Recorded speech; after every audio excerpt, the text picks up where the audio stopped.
A total of 9 suspected cholera deaths were reported in the last 24 hours from 246 new suspected cases. There was also 23 laboratory confirmed results. Of the new suspected cases, areas that had some of the highest numbers include Mazowe with 29, Kuwadzana 22, Chitungwiza 22, Chiredzi 19 and Glenview the same number. A total of 308 cases were hospitalized, with Chiredzi having the highest number at 17.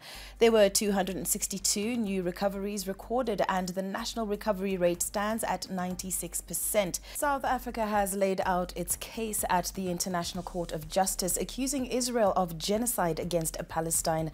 The Hamas October 7 attack, South Africa says, can justify Israel genocidal attack.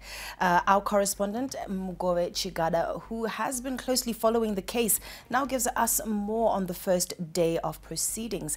Now, Mugove, summarize for us how they made the submission.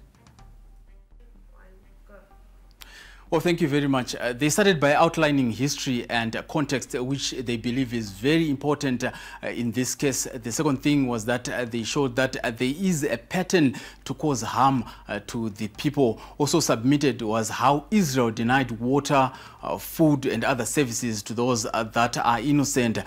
They also showed that there was use of hate speech, which they highlighted came from the people of authority, from the top cascading right down to the soldiers.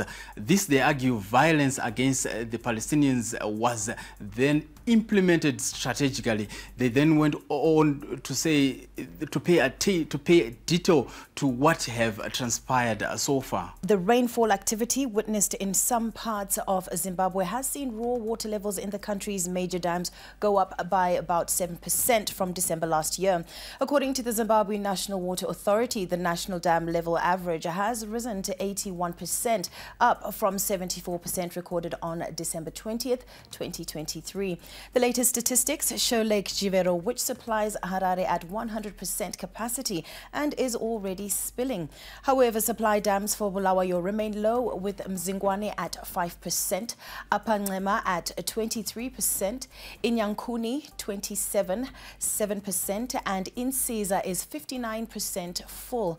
Other dams include Tugwi Mkosi in Mashingo, which is 86.4%, Lake Mutirikwi at 95.1%, and Manyame in Harare at 91.3%.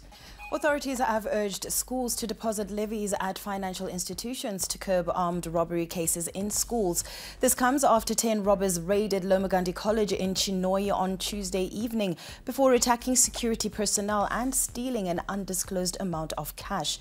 Another school in Bulawayo, George Silindika High, was also attacked by robbers who stole $17,200.